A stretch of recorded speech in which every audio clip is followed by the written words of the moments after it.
Okay, let's just get this started. Hello, everyone. My name is John, but you can call me Smooter. I'm just a guy with misophonia, and I'm here to talk about it. Actually, I won't be doing so much of the talking today. We have some great presenters for you. Welcome, everyone, to the Global Focus on Misophonia for March 21st, 2026. Today's clinic is presented by the Misophonia Association, and we're excited to have you all here. Founded in 2013, the goals of the Misophonia Association are education, advocacy, research, and support for the misophonia community. This event is related to all of those goals. And if you'd like to support the Misophonia Association's efforts financially, we graciously accept donations via our website. We'd be really grateful for that kind of help, of course. And speaking of our website, we've made some changes to it, like a new logo for one thing. And you can also access our new Global Focus on Misophonia page through that site. And of course, you can check the site for updates about and will soon be able to register for the annual Misophonia Convention, which we're calling MisoCon 2026. It's going to be in Tulsa, Oklahoma from October 22nd through October 24th. So start planning to be there. And you can check out the website at misophonia or misophonia association.org. But today we're gathered here online in this Zoom room to pull together organizations and individuals from around the world to increase misophonia awareness and help support those of us who have to live with this nasty condition. Before we jump in, we want you to know that the chat is available for you to chat with each other. Some Misophonia Association representatives will be in there with you. And if you post questions in the chat for today's presenters, we'll ask them to respond to as many of them as we can get to. If you are triggered by our voices or other noises that you may hear through Zoom, the closed captions is available so that you can, option is available, excuse me, so that you can mute us all and still know what's being said. And if you're on camera, which I think is just mainly just going to apply to our presenters, please do not eat or drink in view of the camera. And we try to avoid discussion of direct discussion of specific triggers as much as possible. Okay, I am co-hosting this event with someone that many of you may know. And first, let me tell you a little bit about me. Again, I'm just a guy with misophonia, and I'm here to talk about it. And so quickly is to share my story. I've had it since I was approximately 16 or 17, 15, somewhere in that range. I could never narrow it down better than that. But that's about 40 plus years or so. I'm not going to give away my exact age. I'm about to turn 57 in a month or two. And it's gotten to be quite a struggle to deal with it over the years. But about 10 years ago, I found out what it was, largely because someone directed me to some posts by the Misophonia Association here, of which I am now 10 years later a member of the board and posting things like this sometimes. I have a channel called Misophonia Without Borders on YouTube. It really doesn't have anything new on it lately. It's going to eventually be making a bit of a gradual comeback. I've been saying that for a while, but there's a lot going on. But also, there's a bunch of videos already up there that you can still watch if you're interested. And I mostly focus on coping and just trying to be a normal person with misophonia. We are still normal people. We still can have normal and great lives. You just got to learn how to cope. So that's my main focus because there's plenty of other clinical channels out there covering research and such. And I also have two support groups on Facebook. One is a regional group called the Western and Pacific Misophonia Support Group, and that is for the West Coast area of the United States and Hawaii and Alaska. But there's also a non-regional group called, you guessed it, Misophonia Without Borders. I actually named the channel after the group, not the other way around. So feel free to look those up and check them out and see if they're groups for you. As always, I would encourage you to join as many misophonia support groups as you can out there, not just mine. It's not a competition. And, if you don't like a group and it's not a good fit, you can always leave, but check them all out. Okay. So getting to that, my friend here that's with me, that I'm going to leave him a little time to talk as well. I think some of you've heard of him. His name is Adil Ahmad, and he is the host of the Misophonia podcast, which I hope you all are checking out as well. Adil? Yeah, thanks, Smooter. Yeah, good to be here and I'm excited to listen to everyone from around the world. Yeah, I'll keep it quick. The Misophonia podcast actually was inspired by a Misophonia Association convention and listening to a lot of the stories there. We all have similar things in common. My stories, not unlike Smooter's, back from, I don't remember, early teen years, late pre-teen years, started at home. And now I'm here, 20 to 40-ish years later. I won't say exactly how much, but been doing a podcast for over 6 years now, over 220 episodes. deep, like this is real talk. We get into people share a lot of personal stuff, and a lot of people who listen say that they like it really resonates, and they start binge listening, and it really shines a light on and connects a lot of dots. And so I hope people can listen to it and hopefully get some of that out of it. There's also clinicians and experts that come on as well, and so there's all kinds of information. Yeah, so and you can sign up and join and be a guest. Yeah, I don't know. Other than that, I'm excited to be here. And yeah, I want to hear from these guests. I'll kick it off, I guess, to Marsha. I think you Sure, who might is be muted, muted? Marsha. There you go. I know. I actually knew that. So welcome, a warm welcome, a hugely warm welcome. Honestly, this whole business with trying to expand our focus around the world has been this dreamlike thing that's had 30 years to incubate. 30 years ago, I discovered young, sort of teenage girls with an unusual condition, and they all thought it was hyperacusis. Here in Portland, Oregon, they came to my clinic, and in evaluating them, I instantly understood that it wasn't hyperacusis, but I had no idea what it was. I didn't know. So, in that quest began in that summer of 1997, and technically it's 29 years, but I tend to drift toward even numbers. So, I'm an audiologist. I have a lot of background experience in other fields, and I just wasn't sure at first. Was this the quest for Marsha Johnson? Does this belong to audiology? Does it, what is it? What is it? And where does it go? But I knew it was real, and pretty soon I had 5,000 cases on a Yahoo support group. 5,000 people with symptoms of misophonia that gathered together and didn't have a name and didn't know what it was, didn't understand so many things about it. But over these years, honestly, it has been one of the most rewarding things I've ever gotten to participate in.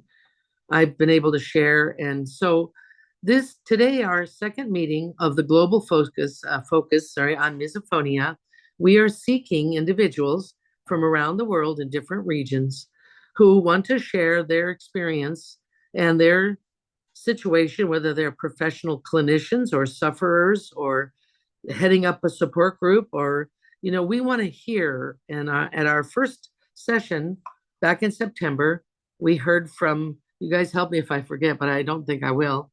We heard from India and Japan and Turkey. And then there was a woman in Iran, of all places, Iran. We had these four presenters.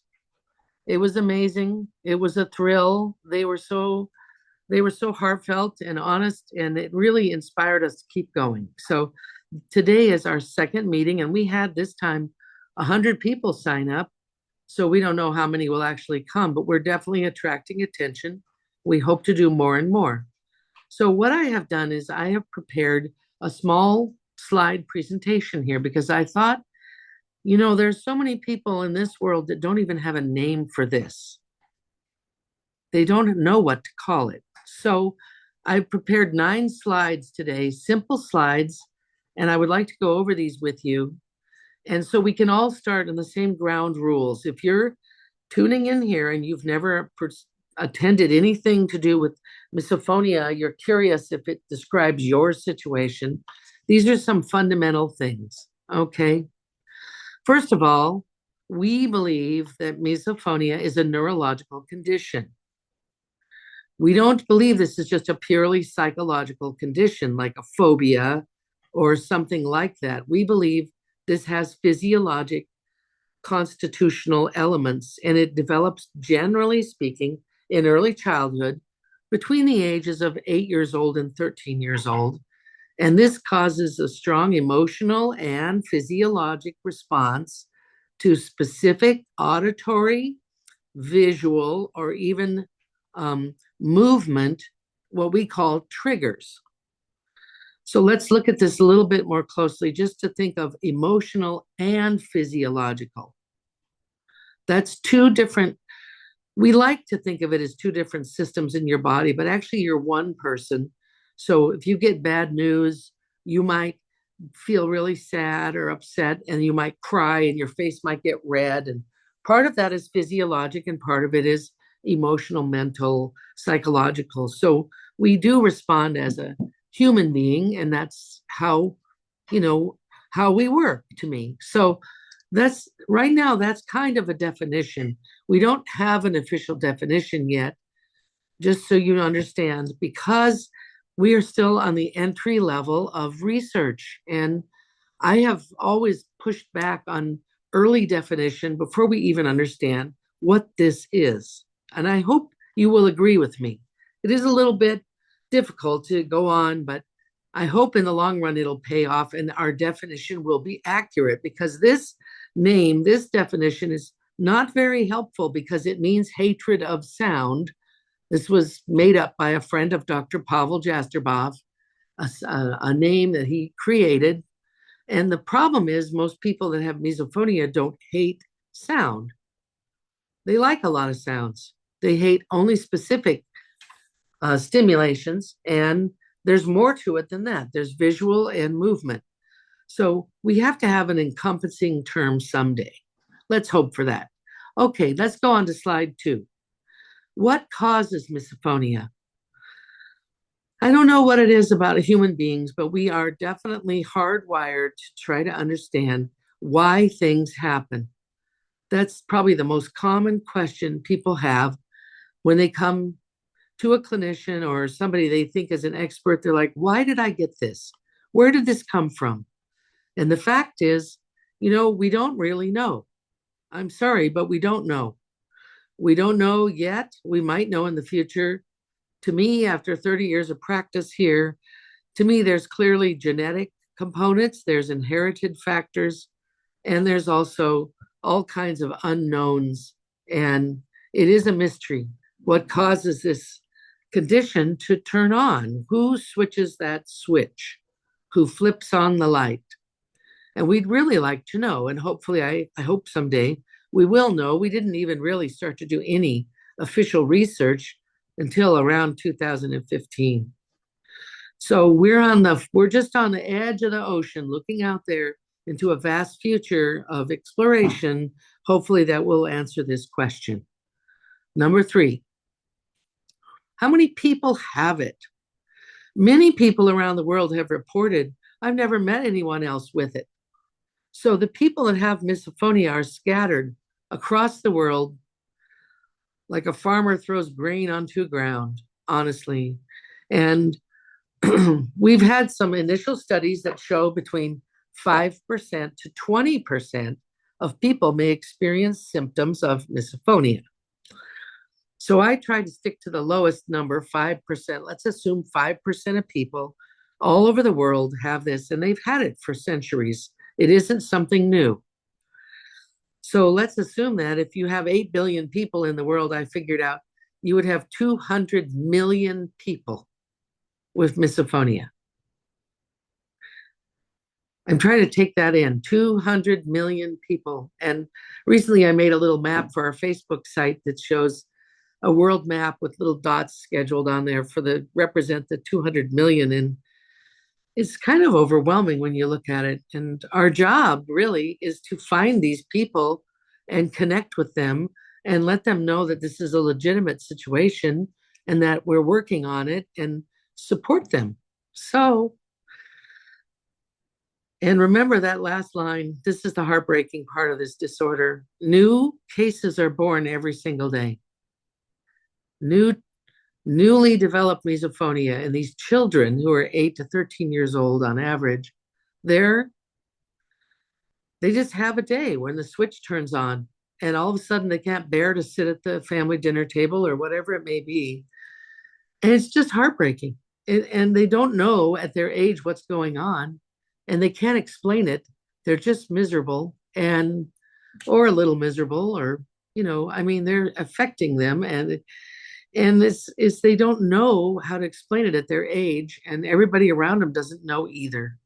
So this is our motivation at the Misophonia Association. We are working on behalf of those new cases. And of course, all the other cases too. Okay, number 4, is there a cure? Every day, people write to the association and ask me, and all over these groups that we're part of on the internet communication. And unfortunately, we do not have a cure today. There just isn't a cure. We all want to have a pill, an operation, a device, something. We'd like to have something. And we're working toward that. And we're all hopeful. In the meantime, there's a lot of management strategies. There's coping mechanisms and management strategies that are both neurological and physiological, and some pharmaceutical experiments. And there's a lot of work going on in this area. But I do want to be honest with you and just say, I know of no cure at this time. I hope I don't care how old I am. I'm 70, and I'm hoping before I fly up to run around with the daisies and the fairies or wherever that there's somebody says, we found a cure. I would like that. Okay, number 5. Does misophonia ever go away? I personally do not have a lot of documented cases on this, even though I have literally seen thousands of people with misophonia over these 29 years. For most people, once it has an onset, misophonia does not simply go away or disappear.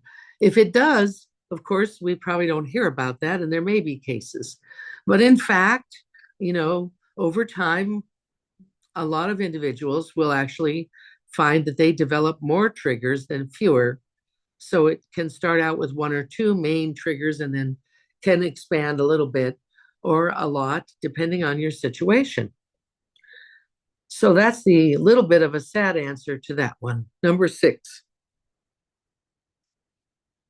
How can I find education, information, or support?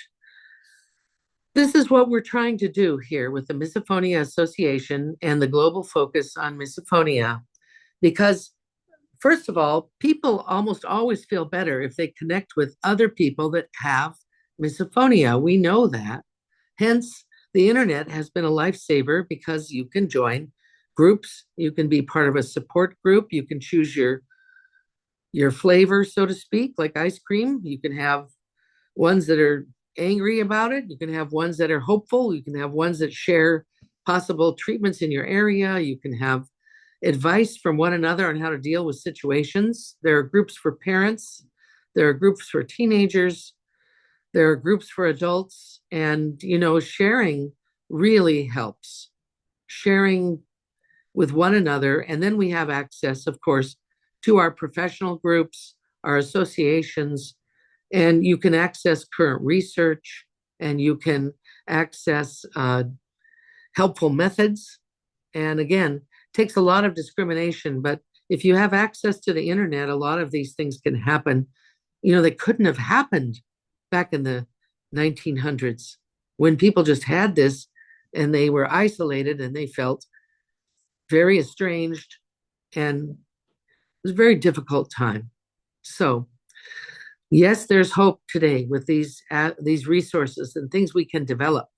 We're hoping to develop support groups in regions around the world where, we're not developing them, we're just supporting them. You're developing them, but we'll support you, as best we can, advise you or clap when you have success, whatever needs to happen. Okay, number 7. Where can I find current research? It is important to stay up to date. My favorite site is one called PubMed. It's two words, but it can be written just like that. PubMed. You go to PubMed and it'll take you to a portal, and you just sign into the portal. They don't ask your name or password or all that stuff. And you can type in misophonia. Excuse me. So when you type in misophonia, it'll pop up every peer-reviewed journal article that's been published. When I started my practice in 97 and found these cases, there was only one reported case of sound sensitivity from Australia, believe it or not. And they said that this woman had a hysterical mental disorder. And when you read that one study that was there, it was a precise description of misophonia. However, today there are thousands and thousands of good articles. So Please keep up with your research articles on this site. What you can read are the abstracts, which is a summary of the research. 789 people were tested. This is what we found. Okay. It's really good because that's going to be the keystone for all of us to the future. And we support the Misophonia Research Fund, which is promoting research and giving away millions and millions of dollars in research. Okay, number 8.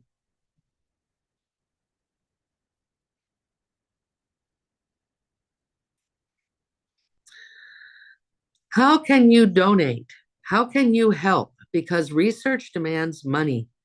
Operations for support groups or organizations like the association need money. They need money to pay for things that happen, like an office manager or personnel to run the organization. Although the Misophonia Association is entirely volunteer, except one very part-time office manager and promotion director who works about 5 to 7 hours per week. So, how can you donate though? There are organizations that are craving your resources to support their work. The Misophonia Association is always asking, please help us. That way we offer scholarships to our convention. That way we pay for things like websites or things that we have to pay for. And then the Misophonia Research Fund supports direct scientific research in the field. It's a more all-encompassing kind of organization. You can also start something in Brazil, start something in Botswana, start something in Russia, set up some sort of a nonprofit organization and help fund your local organizations so that they can provide services to everybody. So we appreciate that. And finally, number 9, what can I do next to help? So here's our recipe. This is what we think we'd really like to do, and we'd like to do it with you. First thing is to help form some kind of support group. We keep running into people who are writing to us from different countries, and they're saying, there's nothing here. So it's pretty easy now to form a support group on the internet. Most of it is free if you use something like Facebook or WhatsApp, or I'm not the world's best on this kind of stuff, but there are people who know things like this, Google Meetups, and start that support group and spread the word and call it. Right now there are very active groups in France, Germany, Israel, Italy, all over the place. And we've gotten to be part of some of the groups, Australia, New Zealand. We're joining and also, try to, through that group, identify and make a list for people that provide services for misophones, mental health professionals, audiologic professionals, physicians, people that really want to help and vet them and make sure that they're, helping other people that have misophonia with proper approaches and not something ludicrous or silly that would cause question in anybody's mind. You have to kind of search through and understand what they're doing and make sure it's something real. And then these virtual things like we're doing today is very affordable on Zoom. It's a small kind of a fee. You can set up an annual virtual meeting or something where you guys can share in your area. You could even go so far as to have an event, although I know it seems long stream out there, but we've done very successful conventions now for 13 years, believe it or not, getting up to 200 people together who have serious misophonia to spend time together for 2.5 days. And it has been absolutely fantastic. And so you can get involved and you can volunteer and you can be especially helpful, with new cases and parents, people who are going through grief and difficulties with understanding that this thing that's there isn't just like a cold or a flu, and that there's a beautiful life that can be had, a beautiful life. We have the evidence of this in our work following these teenagers now for 30 years who very successful careers, marriages, children, lives with some small adaptations. So we like to think that, misophonia doesn't take away your opportunity to thrive. It's just some little alterations in a sense. So that's my presentation today. I hope you have enjoyed this. You can get a copy of this later if you like and look at it. Um, Hopefully someday there'll be a 10th slide that says we fixed it. Just real quick, thank you, Dr. Johnson.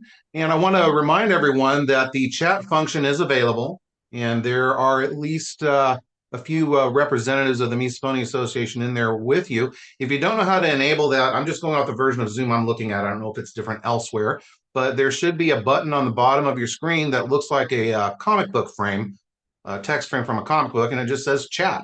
Click on that, and then you might want to also make sure that you've selected everyone, because you might just accidentally chat with one specific person and not realize it. And if you if you want to ask a question of the presenters, you can put it in there, and we can't guarantee every question will get asked, but we'll get to as many of them as we can and afford them out here in the presentation screen for you. A deal? Yeah, hey, yeah, thanks, Marcia. Thanks, Mooter. So, yeah, real quick, just want to introduce everyone you're going to hear before we really get into it. From South Africa, we have Dr. Natalie Buttress and perhaps Dr. David Rosenstein, but you'll hear all about him, I'm sure. And then going across the world, to staying in, I think, the southern, well, I know Australia is in the southern hemisphere, but we have Janine Newman. And in Norway, way back up, we have Synnøve Wilhelmsen at the end. So yeah, really excited.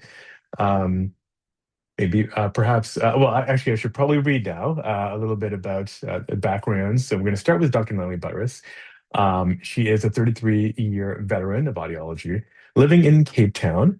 She helps patients manage a wide range of hearing, balance, and sound processing issues, but is particularly dedicated to helping people with tinnitus or tinnitus, hyperacusis, and misophonia. Natalie is from a neurodivergent family. Her father, children, husband, and herself.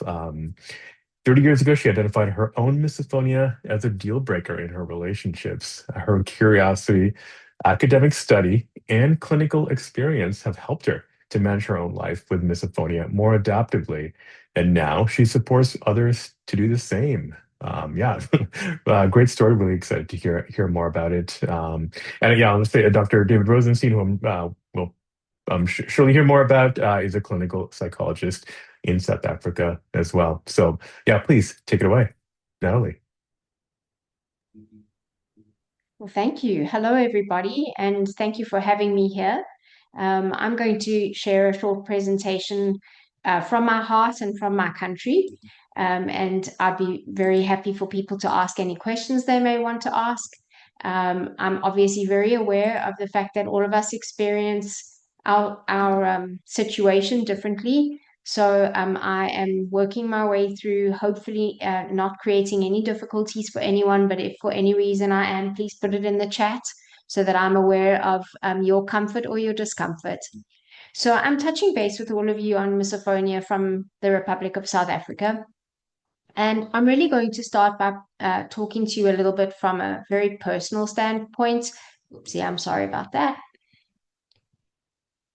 Previous, there we go.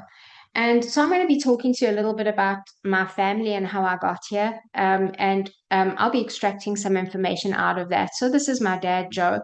All of the information is being shared with permission of the people involved.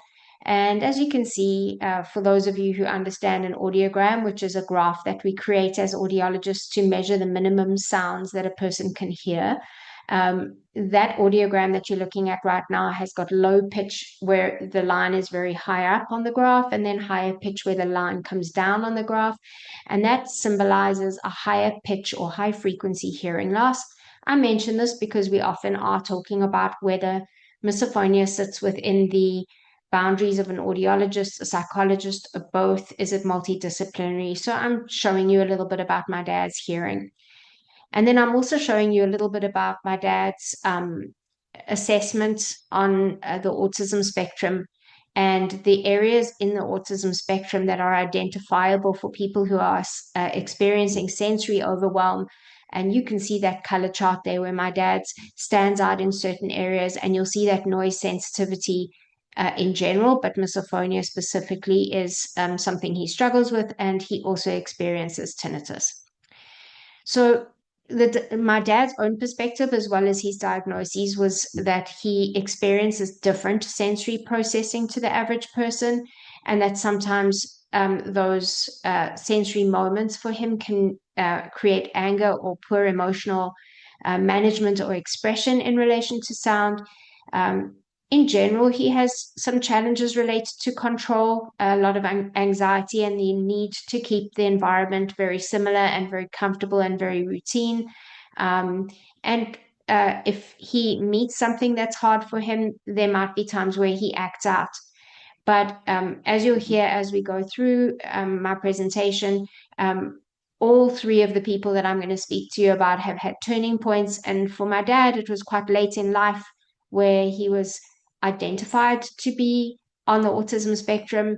And that gave him a tremendous amount of comfort to understand the neurology that might be driving some of his experiences. And as Dr. Johnson said earlier on, more and more we're understanding that there is an underlying aspect of the neurology to people who experience misophonia. And we even need to have a bit of a humor about it in my family. So when I was in San Francisco once upon a time, I found an awesome t-shirt shop, and I bought my dad this t-shirt. When I woke up this morning, I had one nerve left, and now you're getting on it. So we have a good laugh in my family, and we try and pepper the experience that we have with some humor. But it's very important to know that it's nobody's fault. It's something that we have to manage. It's nobody's fault. And for my dad, that was something that he found out when he was in his early 70s. And now you see me, and I also have tinnitus and misophonia. And this is what drove me into the experience of working with patients who experience misophonia, because I feel like I have a real privilege being in a position where I have a foot on both sides of the ground, so to speak, where I've experienced the emotional deregulation or dysregulation from sound in my personal capacity, as well as having been able to study it academically and understand what I can do to help others. I also have different sensory processing. Mine doesn't only sit in the noise sensitivity area. I have some things related to smell and vision and touch. I am also prone to poor emotional management in response to certain experiences. And I also like, although I'm somebody who's more spontaneous and capable of new experiences, I am also definitely somebody who likes some things controlled. For example, when I go to bed at night, my bedroom needs to be really tidy, and all my cupboards need to be closed, and my door has to be closed so that I feel like I'm in a sanctuary. And I'm sure many of you may feel that way too. In my earlier years, a lot of these experiences created opportunities for me to act out, bringing my emotional self out into the environment around me, and sometimes in some way hurting or affecting others unintentionally, of course. And it took some time in therapy, understanding my own experience and understanding how I can manage my own emotional control. And also, not just working per se on misophonia, but working on being a human being who is more resilient and capable of managing my stress levels rather than letting stress manage me. And all of those things were extremely helpful. So in my early years as a mom in particular, I have two children, both on the autism spectrum themselves. And I discovered that I really needed to find a different way of managing my life so that I could be a good parent. And for me, that was really important. So all the work that I did in psychotherapy and with management of sound certainly paid off on my end. And I find myself nowadays sometimes unaware of some of the sounds that used to be problematic for me. But if I don't manage my lifestyle well, if I allow stress to overcome my daily experience, then sometimes I have what we as audiologists would call decompensation. We have moments where the experience creeps back into our daily lives. And that is actually for me a barometer of how well I am managing some of the other aspects of my life if my misophonia is overwhelming or starts to become heightened. And I'm fortunate enough to have a husband who's kind enough to point it out to me in a caring way that I might need to de-stress or find other ways to manage myself. And so I think that's been very helpful. And then I'm going to speak about my child.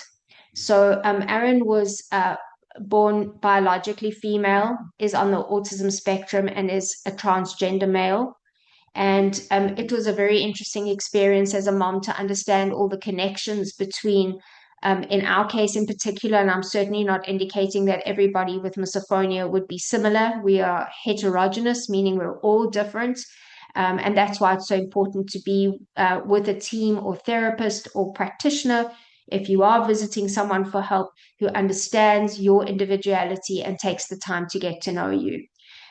So in this case, Aaron, I was not very much aware of Aaron being on the autism spectrum as a young child, but it became much more evident as a teenager. And for Aaron, the turning point was being able to recognize his own gender, be able to transition into the gender that he felt more comfortable being. And the period just before that happened, where we weren't aware of what was happening with Aaron, was probably the most difficult period of my life with my children, because at the time he suffered from very high anxiety. And of course, it came out in the way he responded to sound. So I think being able to recognize for ourselves that we are whole people. Misophonia forms part of our character, forms part of who we are, but it's not everything. It doesn't define everything about us.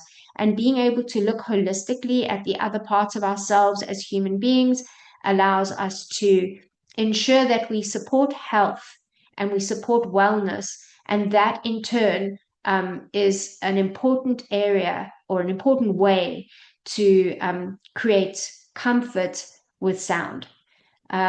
So from that very personal perspective that I've given you, I just wanted to point out that Aaron's got perfectly normal hearing. And so you have three people with three completely different amounts of hearing. You have three people who've got three totally different personalities and genders. You've got three people with totally different psychological profiles, and yet all three of us experience misophonia. And so that just brings me to really what often happens in most areas of healthcare, where we think about theories of multi-causality. And I think it would be naive of us to think that we're going to find misophonia has one reason for being.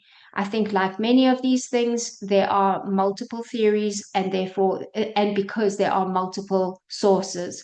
So I think many of us have got some kind of predisposing factor, something that in our neurological or biological makeup makes us either different sensory processes, faster sensory processes, more prone to overwhelm with sensory experiences, for example, in our biology.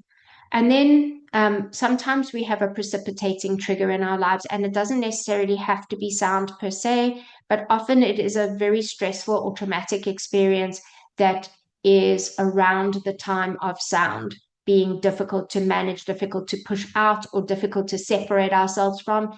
Sound has a unique way of being in that position because we never shut off our hearing.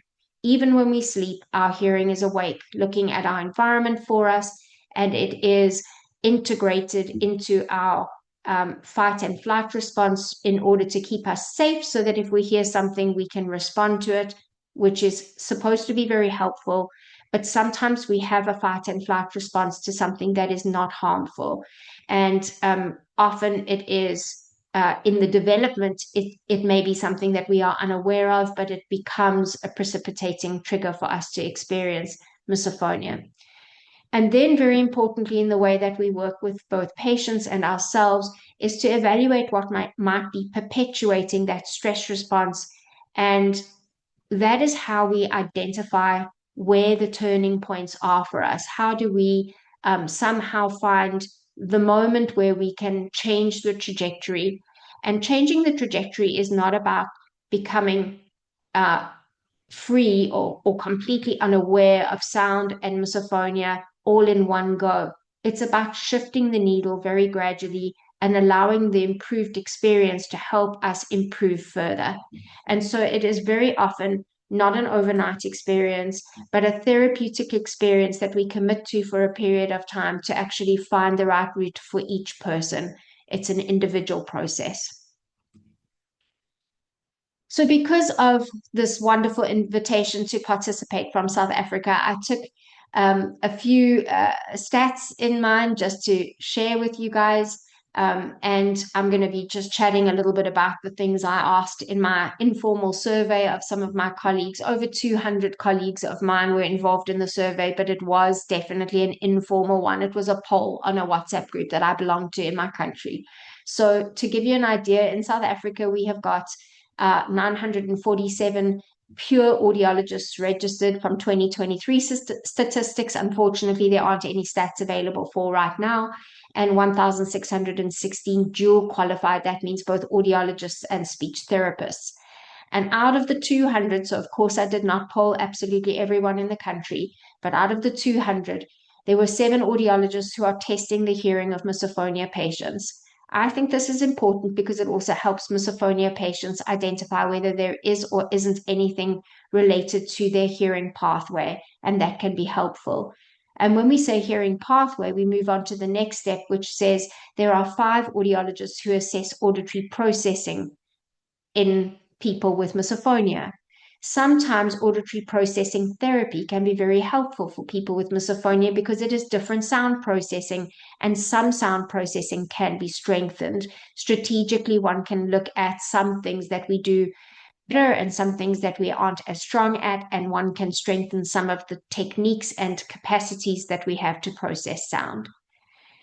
7 audiologists of the group refer to other audiologists. In other words, they're not comfortable with management of misophonia and they don't feel knowledgeable enough, so they will refer to some of those who actually see misophonia patients. 2 of the audiologists in my sample refer to psychologists because they understand that there is a psychological component to how we experience misophonia. 4 audiologists in the group counsel patients themselves. One of them uses sound enrichment, and that would be me, because I think sound enrichment can be a very useful strategy for people with misophonia. Instead of trying to shut out sound, trying to aggregate and mix sound is a very helpful way of dealing with misophonia for me and for my patients. Thank goodness we found no audiologists who try to desensitize their patients in a way that would be almost behavioral therapy, and that part of it I don't think is necessarily helpful for misophonia. Exposure is not recorded to be particularly helpful for people who have misophonia. One audiologist who uses cognitive behavioral therapy, and that again is me, and I'm fortunate enough because I use CBT in some of my other sound treatments. It comes quite naturally to me to use some CBT in my management with my patients. And then out of us, 4 audiologists see correlations with other conditions. So certain types of stress conditions, certainly many looking at neurodivergence in some way or another, and it's not specific to autism spectrum. It can be other neurodivergent people who experience misophonia. And I think it's important again to take it back to the fact that there's no one to blame, and this has a neurological basis in most people. So I think what I want to stress most is that with the right management, there is hope to live well. I treat many misophonia patients through the year, and I see improvement in almost all of them. And I think it's extremely important to not give up and to feel encouraged to seek assistance, because it is not a dead end to seek help for misophonia. It is growth. There were some growth lessons that I learned just from being invited to participate in the group that this event has highlighted for me. We have a significant lack of knowledge and care in my country on this topic. And so, although I didn't have a huge amount of time to research it, I was not able, through the normal trees and connections that I have of people working in misophonia, to establish whether the tree was bigger. It currently looks about the people I know, so it's not too many. Certainly, I think it's important for us to think about creating a local forum or association. And Dr. Johnson and I chatted just before we went live about this, and I think it's a great idea. Um, Educating the professionals and the public about what misophonia is and how to help other people. Even if you don't have misophonia, what can you do to help somebody who does? I think there needs to be a larger amount of collaboration between professionals and patient associations. And I'm most grateful to belong to this global network of people as we go forward and discover what can we do to make people live better lives.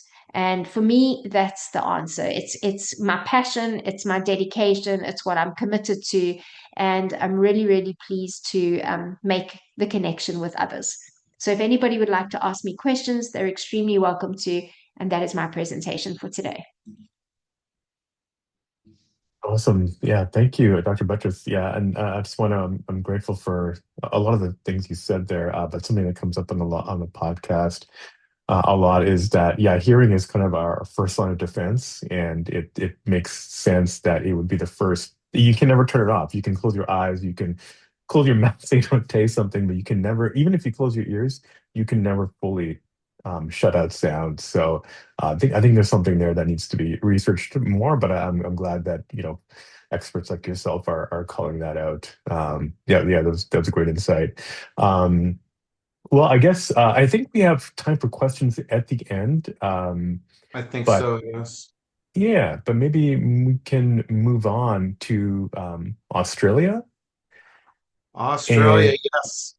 we A have country I hope to Dr. visit someday. Yeah, yeah. Go for it, Twitter, if you want to introduce Janine. Sure. So we don't have a bio from Miss Newman here. Her name is Janine Newman. Hi. Oh, she turned her camera off. How convenient. Uh, Janine, would you mind turning your camera back on and waving at everyone? Say hello. Maybe she's prepping. She did not submit a bio for us to share information on her. Oh, no, there it is. I'm sorry. I was scrolling up too high there. So she is raised, Miss Janine Newman here is raising three teenage boys. Her youngest son, Nate, has misophonia, and their family's journey has inspired Janine to begin launching a support network in Australia called I Hear You. I like that. Miss Newman, we're ready when you are. Ah, there's two of you.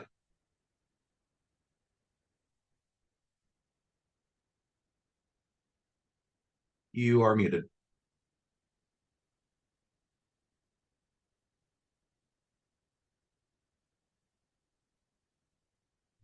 Janine, are you able to hear me? Are we on? Can you hear me? Yes, we can hear you now. I apologize. It went offline. We're back on in Australia. Awesome. Welcome back. We have introduced you with the bio that you sent, which initially I couldn't find because I have just now finishing my second cup of coffee and I need a third, but we would love to hear from you now. Thank you. Sorry about that. Thank you, Dr. Johnson. What an honor to join with you, all from across the world. I love the work of Misophonia Association. It's rather significantly years in advance, really, to what we're seeing here in Australia. Unfortunately, there's not the work on the ground yet, but it's wonderful to connect. My story, a little background for you is I'm a mother of three teenage boys. My youngest, Nate, has misophonia, and I'm his largest, biggest trigger. And so, raising a beautiful son in this space is so challenging. I have the most empathy for people with misophonia, and obviously, as a mother, raising a boy with this, navigating it, it's been a journey for our family. We lived in the country on a farm for many years. Was a pastor at our local church.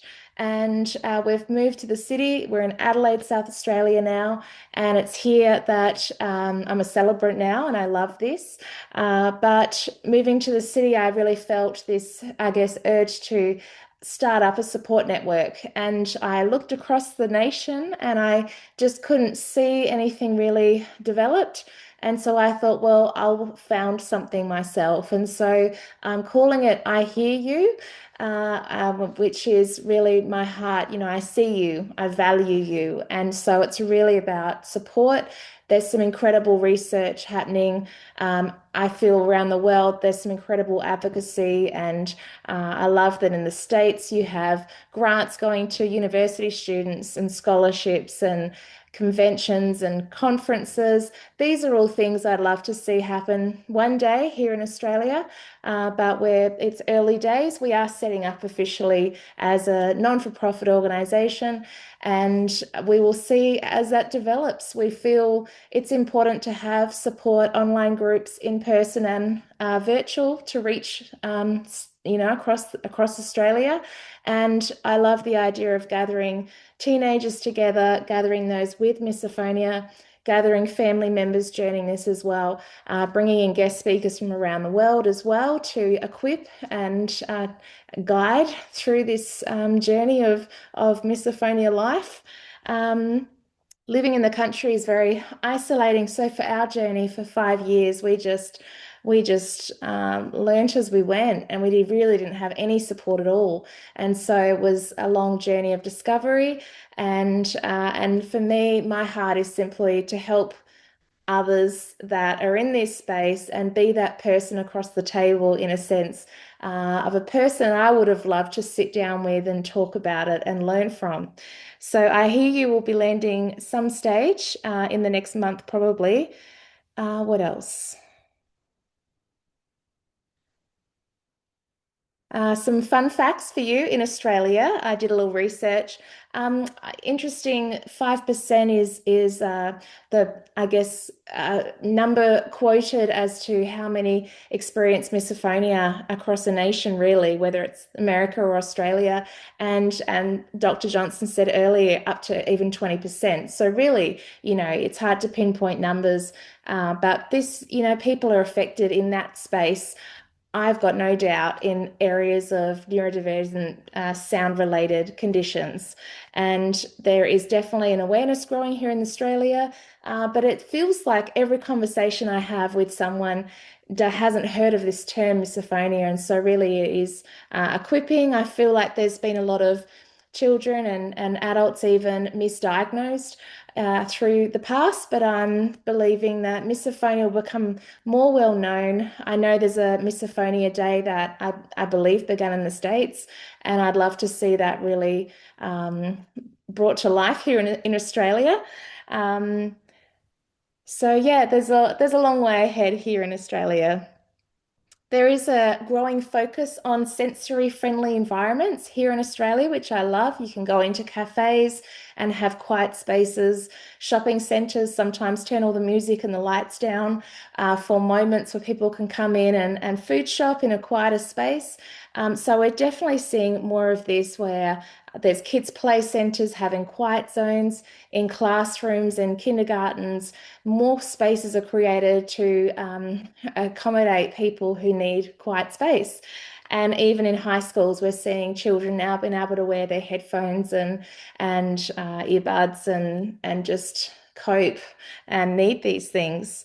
There are centres that diagnose misophonia in Australia. Our son was diagnosed by a doctor in Melbourne, and that for me was a relief to understand that there is a term for this, and in a way forward to help him create his best life and thrive, as it was said earlier. Um, So I think that's a little wrap on who I am and what I'd love to see happen more here in Australia. And I'd love to connect with more people across the states in this space once things have landed a bit. Thank you, Janine. Adil? Thank you, John. Yeah, no, that's great. Yeah, and the podcast, yeah, I think I've had, yeah, some folks from Australia. There is, yeah, definitely things growing, but like everywhere else, it needs to grow more. And yeah, and it's just great. It's just always heartwarming to hear about parents and family members who are affected, because it's a family issue. It's not just, it's a whole systems issue. It's just heartwarming to hear people who care. So inspiring. Um, Yeah, but moving along, and I'm sure there's questions at the end. If there's time for questions at the end, please submit them. Moving on, back up to the northern hemisphere, to Norway, we have Synnøve Wilhelmsen. She comes from Tromsø in northern Norway, but lives in the south. She has misophonia herself and was involved in starting the Norwegian Association for Misophonia. Wow. She's now chairwoman of that association. Please, Synnøve. Thank you. First of all, I must say sorry for my language. English is not my first language, so my words are limited. And Janine, thank you. You got a lot of good tips there. I have family in Australia, just to say that. Yeah, I'm gonna share a little presentation. No, there. If I find it. There.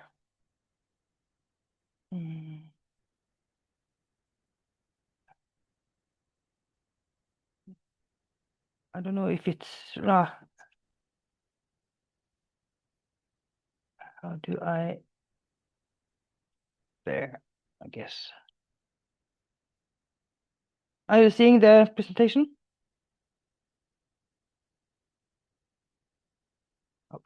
Okay, in Norway, we started a new organization. It was, this is not our logo, but it's something we use right now. We was established in September last year. I have written the most that I'm going to say because if someone don't want to hear but just read, it's easier to do that. We started after the previous meeting. Wow, what did I do now? I do something I don't know.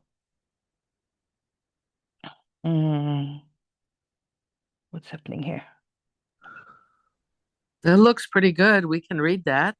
Okay, I can't. It's there on the screen. Yeah, it says Yeah, if I started after the now I previous found it. meeting. Yeah. Yeah. Okay, good. You're doing great, by the way. Thank you. We Yeah. started after the previous meeting in this forum. We have talked about it a couple of years before, but we decided after the last global meeting that we have to do something and we have to do it now.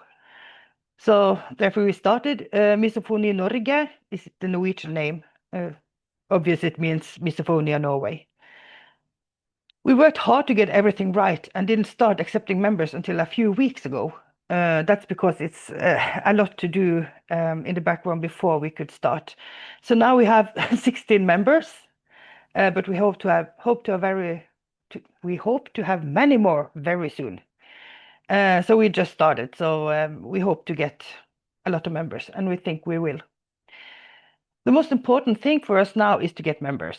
Eventually, we will work to get financial support from the authorities, because when we get 200 members, we got a lot of support, economical support from the governments, so we can hire people if we need to.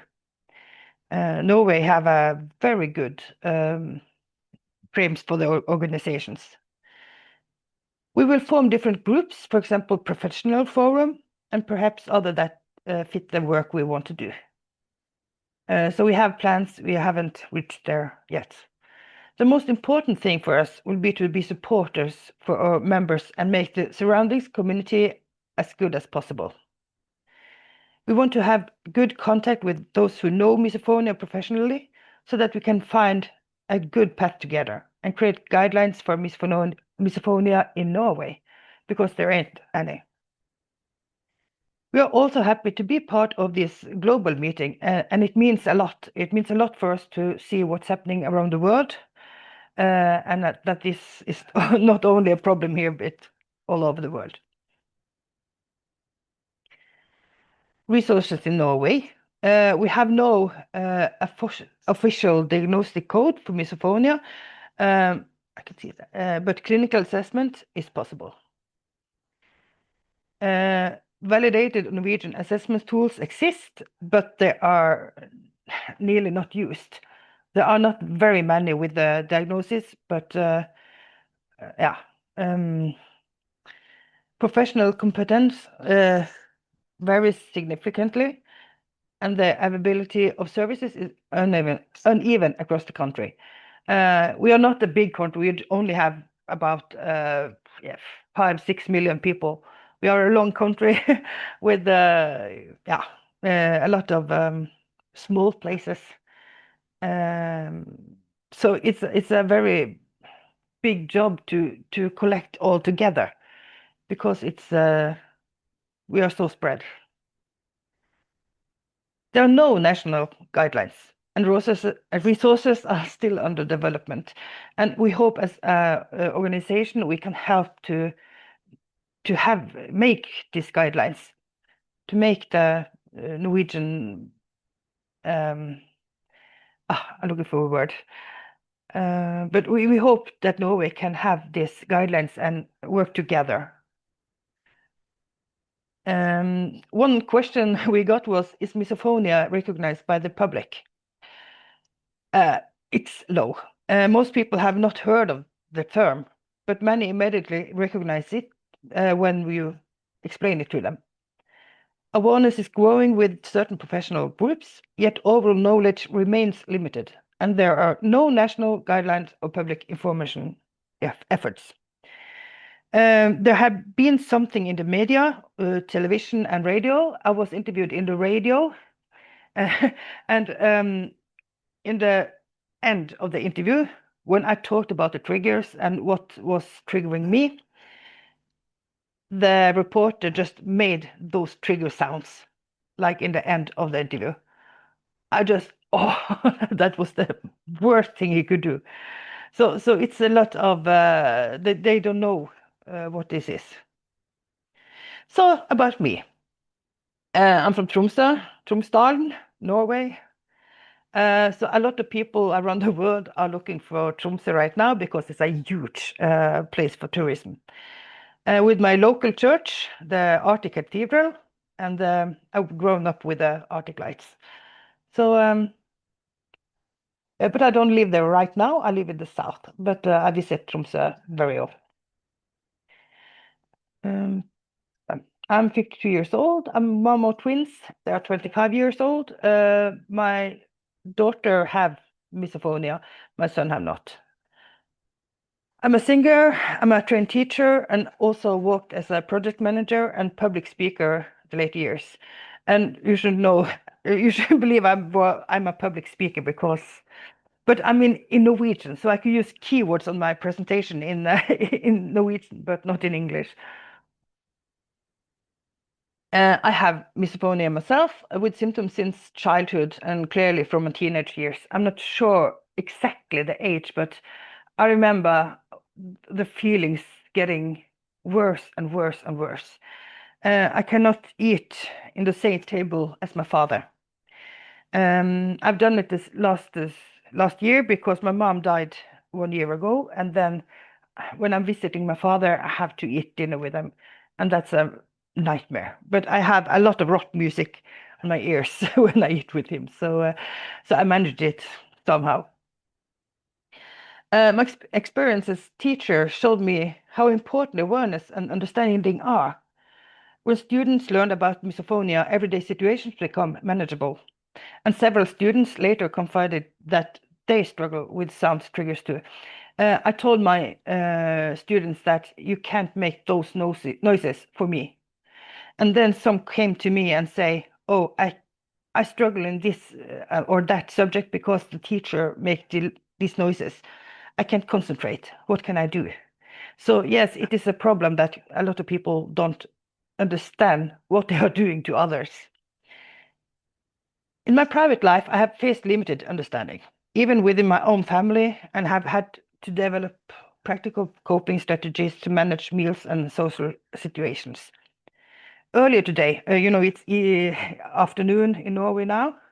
So earlier today, I was on an annual meeting with a lot of people who ate with a lot of sound. And then I told them that I am going to present on this meeting today. And they asked, oh, what's misophonia? And I told them. And of course, one of them had to make noises for me. Oh, I was so angry. I was so angry. So he regret that he did that. but we are friends still.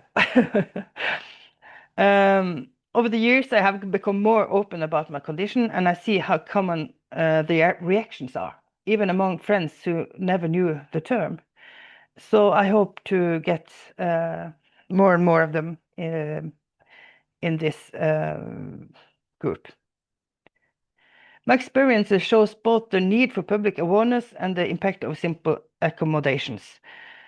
As I used to say, the problem is mine, but the solution is yours. What can we do?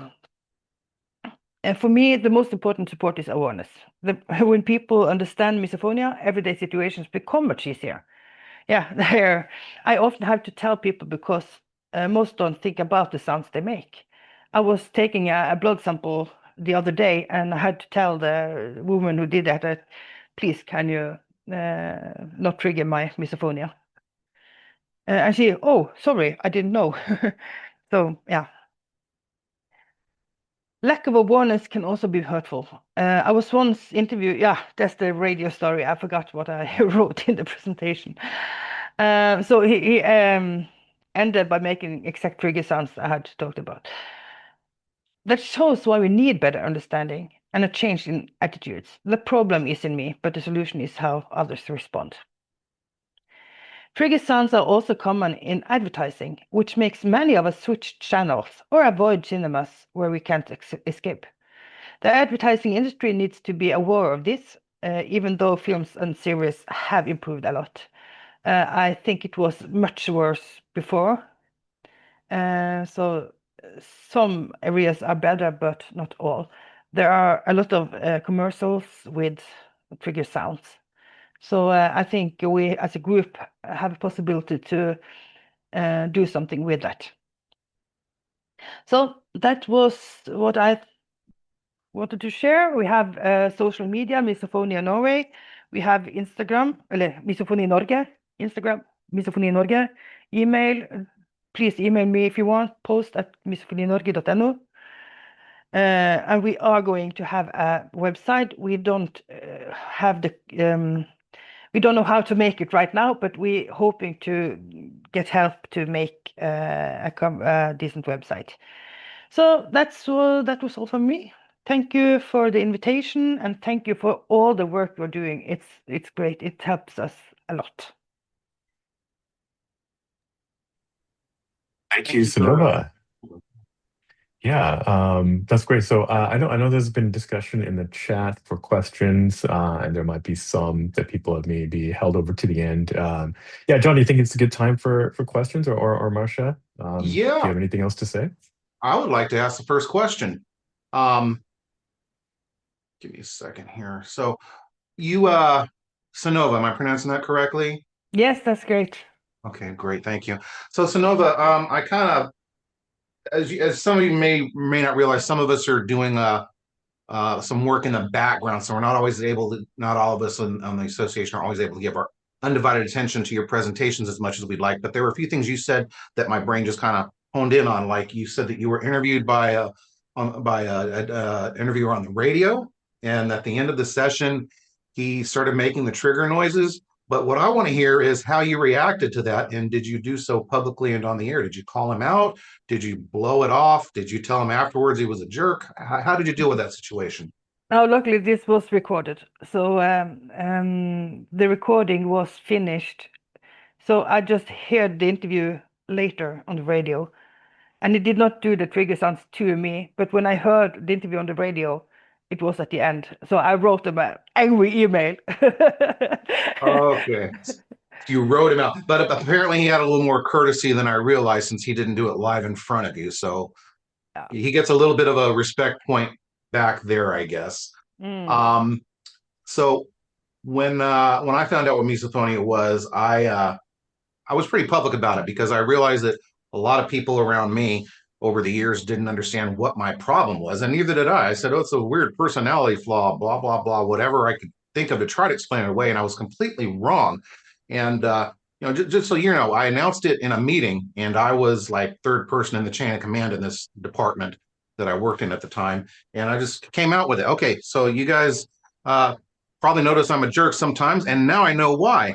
And so I explained it, and one guy in the meeting started making noises with his pen just to irritate me. So I punched him in the throat, and he's still recovering. No, that's Well, not true, but I just said that because I know that a lot of us sometimes we have those fantasies in those situations. And I'm imagining you punching this guy in the throat before and it was something you heard in the recording later. Oh, Of I course, we would wanted, never act on such a thing. yeah, I wanted to punch him, of course, but he's the second in command, but I'm the first in command, so Okay. I wanted to mention something to the three of you. I am thrilled that you're presenting your points of view because you have a personal relationship with this situation, and your journeys in your areas are literally mimicking the journey here in the United States. I ran up across this in 1997. In 2011, a friend of a friend of a friend wrote an article about me in the New York Times. I went on the Today Show, Good Morning America, The Doctors, all these things. And what happened to you happened to me and all the people that have misophonia. There was a lot of disrespect initially. And the thing was that these were not bad people.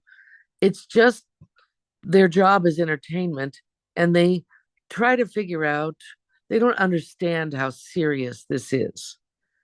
They don't understand. And so your journeys are following along the same pathway. And I admire you so much that you're taking this up, you're surveying the professionals, you're starting a group as a parent of kids. You yourself have it.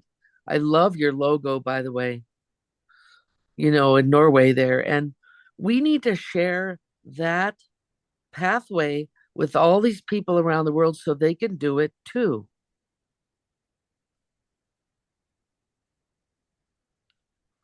Strength in numbers, right?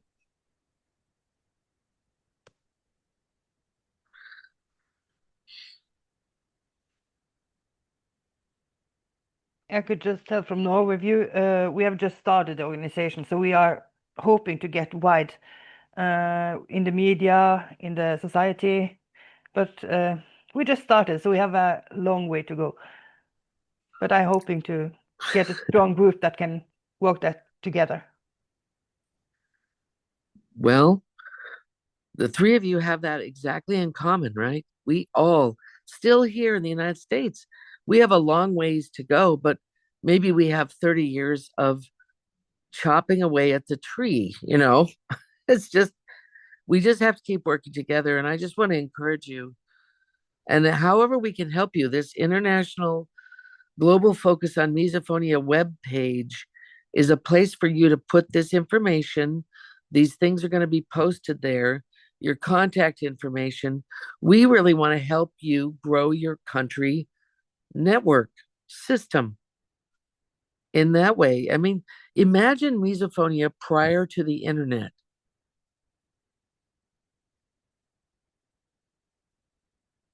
I wouldn't know about it yet. I don't think I knew what misophonia was before the internet. Right. And Adil can tell you from his interviews. Adil, how many people that you interview have said the same story that these three people are bringing us today? Oh, many. I mean, yeah, I don't have any hard numbers, but I don't even have to look at it in my notes of questions. I just kind of know how the conversation is going to go. There's always amazing surprises that come up, or really heartbreaking things, or really happy moments. But a lot of common stories, and yeah, a lot of early childhood.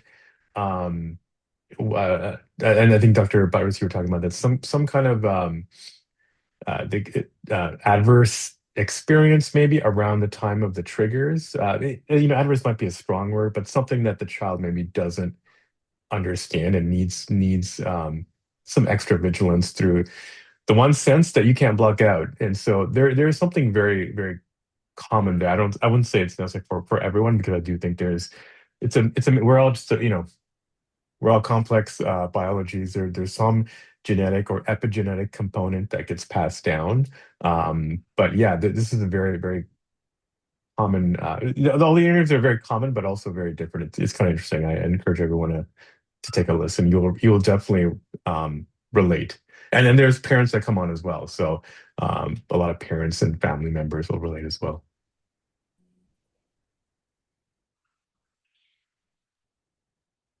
Again, you can post your questions if in the chat if you have any specifically for the speakers here. I see that there is a lot of chat going on. We're asking general questions that are being answered in the chat. I'm glad to see that. I have a question for them, John, because the Okay. three of you, what I want you to address for this next few minutes here, take turns, but what do you advise somebody that's watching this who just discovered things about misophonia, and what should they do if they're in Bangladesh or Brazil? Or I'm just saying, what advice can you share with these individuals who are going, wow, what should I do?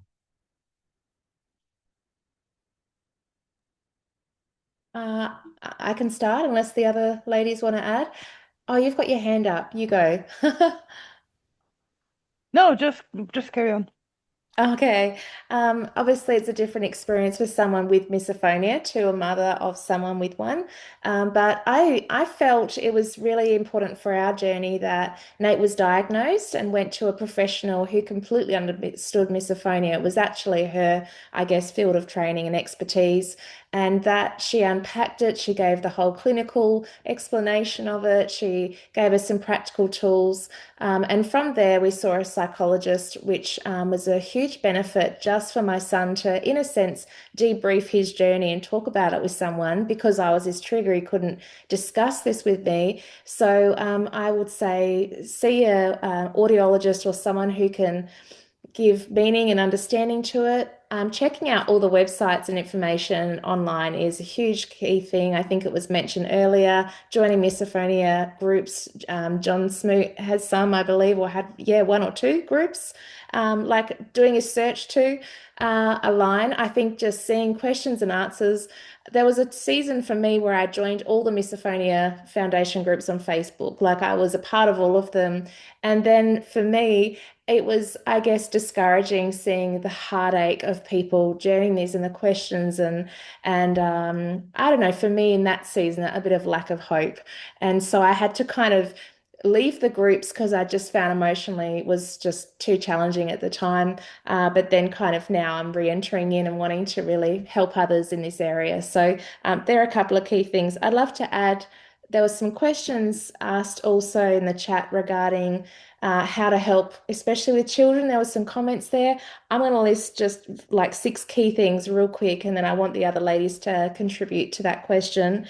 Things that have helped us, you've probably done all of these. Having a really quality pair of headphones. Our son lives in them whenever he's around me, so having a really good pair that can sync music and all of it. A way of communicating for us now is we text a lot on the phone rather than verbal conversations, and that has been just a connection tool. We send each other funny videos and all sorts of stuff, so you can still connect. I've learnt some sign language even. One thing, going to appointments and not being able to explain even at a hairdresser's that my son has this, I can't talk while we're here. So Quiet, based in the States, have free cards you can access, and they've been a really handy tool to show at appointments and things, just to explain this is what he's got and these are his triggers. I think that was the key thing. And gut health, I think there's things you can do physically just to help your body. It doesn't take things away by any means, but for us and Nate's journey, those things have just helped him a little. So back to you, girls. Yeah, I can continue. My son would say grow some balls and tell people.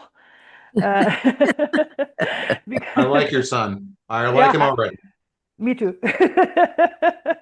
But in the start, I didn't dare to tell people, and 6 or 7 of my nearest friends triggered me so much, and I just, after a while, stopped meeting them because they triggered me so much.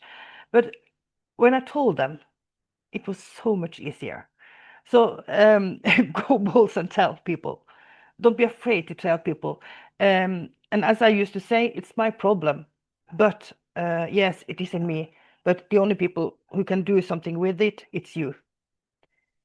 So we have an understanding that yes, it is in me, but it's you who can do something with it. And if you don't want to do something, okay, I have other friends. Because as it was said, it is something about respect and also love. Yeah. Yeah. So, Yes, and the other thing I would just want to say is meet other people, grow an organization as we does now, meet other people, learn about it, get connection with others. I have to ask you, Sonova, is that a common expression in Norwegian? What? Grow You both? know, how do yeah. you say that in Norwegian? Få deg noen baller. And that is directly get some balls. I love your ideas, but I Yeah, just and had to that is find that out. North Norwegian. North Norwegian is a little bit different from South Norwegian. Yeah, that's cute. Okay. See, like I said, you can't tell, but I'm doing stuff in the background and lost track. I apologize for that.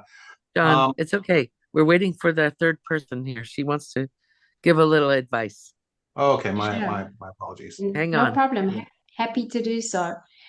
So I think firstly it might be important to understand what stage and I'm not implying that there's a specific staging of misophonia, but there are times where people are at the point where they can't let go of blocking sound because that's where they are, and then there are other people with misophonia who have moved to a point where they don't use sound blocking very much at all. How do you get there? Well, I think I'm going to speak very much from a therapist point of view, even though I'm obviously also a patient. And that is that we all want to be understood. So I think if you're reaching out for help from a professional, find an individual who is empathic, who validates your experience, who makes you feel safe and allows you to express how you feel. I think that's extremely important because you can't move through all of the other practical strategic stages without feeling that you're with a therapist, a friend, an organization that understands you and is willing to work to understand you. So I think that's the first thing. The second thing I think is empowerment. I think that would, with what Sonova said about being able to talk about it, being empowered is sometimes strategically, it is helpful to learn strategically how to be empowered.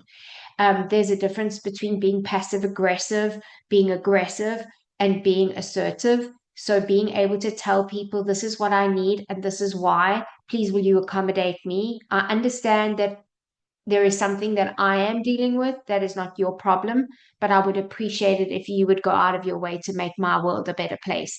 And a lot of good human beings will respond to that. And the human beings who don't respond to that, those are the ones you want to avoid. But everybody who will respond to that, your world is going to, you're going to create a more comfortable world. I mentioned sound enrichment, and there have been a couple of questions about that. So I'm just going to add that as my extra piece of advice here is that, interestingly, silence is not misophonia's friend. If your brain is hearing your trigger sounds in an environment where there is no other sound available, it is a heightened experience and a focus for your attention. And focused attention is part of the experience of reinforcing a negative outcome in response to the sound with all the emotions that come with it. And the more attention you pay to it, the more intense the experience becomes. So being able to create other sounds in the environment. Usually, we want the person with misophonia to choose the sound so that it's something that makes them feel happier, more comfortable, more relaxed, more peaceful, so that we're giving not only a different sound environment for the brain, but we're actually creating a different psychological environment for the brain so that it's not experiencing a trigger sound in an upset, angry, irritable, and frustrated place, but rather that there's more of a supportive atmosphere around it to be able to slowly experience different sounds. And that's not to try and hide the sound completely, but to mix it in with these other sounds. And then lastly is about self-management, to be able to recognize when you are in your most stressful state, what you need to do for yourself. That might be a time where you avoid contact with people because you know you need to do some internal work. It might be a time where you can still go out with other people or be with other people, but you have to be mindful of your own experience. If you're feeling angry, frustrated, pressured, you've got a deadline, there's things that just, you're not coping with, you are much more likely to be responsive to your triggers, and not just responsive, but more highly responsive to your triggers. So I think managing your own emotional state is extremely important. And to also remember that you're not looking for a cure, you're looking for a good quality of life. And that's quite possible. We have a question in the chat for you, Dr. Buttress. It is from Helen, and she is asking, do you know which of the top 2 or 3 research papers can explain sound enrichment? Okay, so sound enrichment actually started off with Paul Yastebov's work on tinnitus.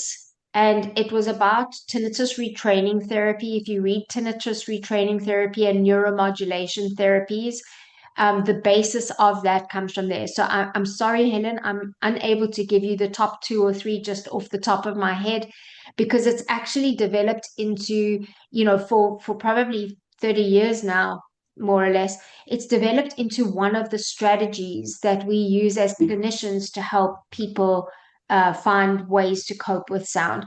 And it applies to tinnitus, hyperacusis, and misophonia. It's not only a misophonia management technique. So if you read, those are all types of sound processing experiences. So that's why it applies to all 3. And I found it to be extremely helpful. So I'm also happy if you want to contact me through Dr. Johnson, you're very welcome to, and I can try and find some specific papers for you if you'd like. But other than that, I think if you using sound enrichment as a term and you use tinnitus, misophonia, and hyperacusis on the internet, you are going to find the resources that you're looking for. Hey, we are getting down to the last 3 minutes here, and one thing about the association is we really try to stick to the schedule. So, closing remarks, I guess since your mic is still on, Dr. Buttress, anything you'd like to say in closing?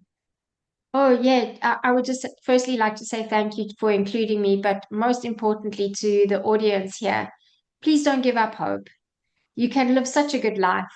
I've got 3 people in my family who are proof of being able to live a good life with misophonia. And yeah, big hugs to all of you if you accept hugs. And Janine? I would just say find a friend who you can have a coffee with and be real with and share your heart and debrief so that you're not doing this alone. I think there's power. I think it was said earlier, the strength in coming together. So find that person, build your tribe, and build a network of people around you that really respect and understand you. I think that's really important. Do life with people that you can do life with.